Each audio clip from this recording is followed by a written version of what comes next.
নমস্কার বন্ধুরা, প্রিয়াস কিচেনের আরও একটি নতুন পর্বে আপনাদের সকলকে স্বাগত জানাই। আজ আমি আপনাদের সাথে মশালা পুরির রেসিপি শেয়ার করব। তাহলে চলুন এবার রান্নাটা শুরু করা যাক। মশালা পুরি বানানোর জন্য আমি প্রথমেই ময়দাটা মেখে নেব, যার জন্য একটা বড় পাত্রে নিয়ে নিয়েছি ময়দা 1 কাপ। আপনারা চাইলে মশালা পুরিটা ময়দার পরিবর্তে আটা দিয়েও বানাতে পারেন। এবার একে একে সব শুকনো মশলাগুলো দিয়ে দেব।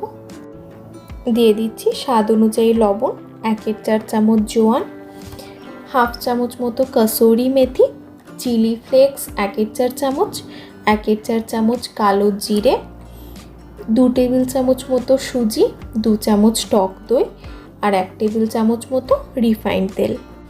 প্রথমে শুকনো উপকরণগুলো ময়দার সাথে ভালোভাবে মিশিয়ে নিচ্ছি।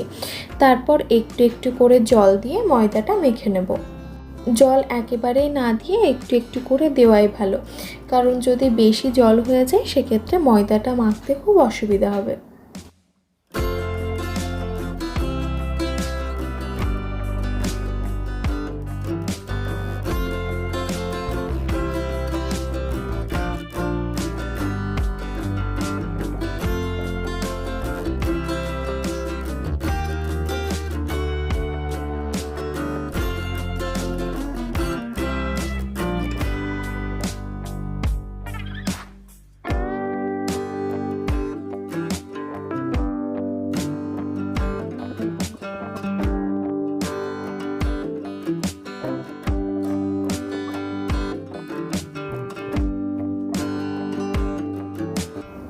ময়দাটা মাখা হয়ে গেছে।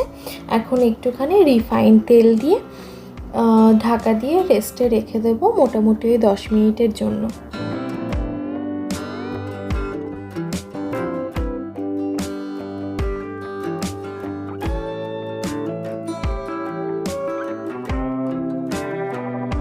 পরবর্তী পর্যায়ে লুচিগুলোর জন্য এবার লেচি কেটে নিচ্ছি।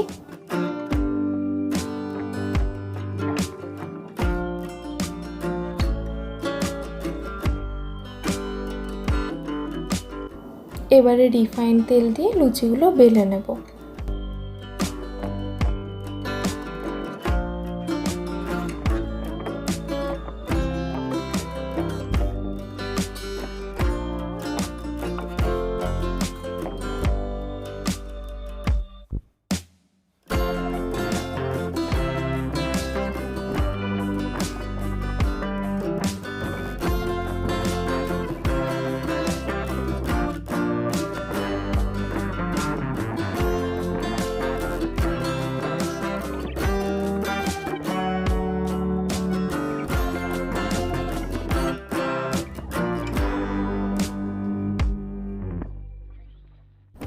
এবার লুচিগুলো ছ্যাঁকার জন্য একটা কড়াই খুব ভালোভাবে গরম করে নিয়ে দিয়ে দিয়েছি বেশ কিছুটা পরিমাণে রিফাইন্ড তেল।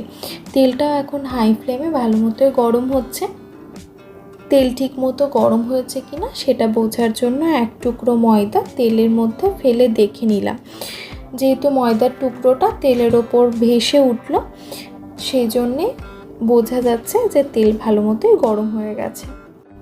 এবারে একে একে লুচিগুলো ভেজে নেব। লক্ষ্য রাখতে হবে লুচিগুলো ভাজার সময় যেন গ্যাসের ফ্লেমটা হাইতে থাকে। একই রকমভাবে সব লুচিগুলো ভেজে নেব। আপনারাও একবার এভাবে বাড়িতে বানিয়ে দেখবেন।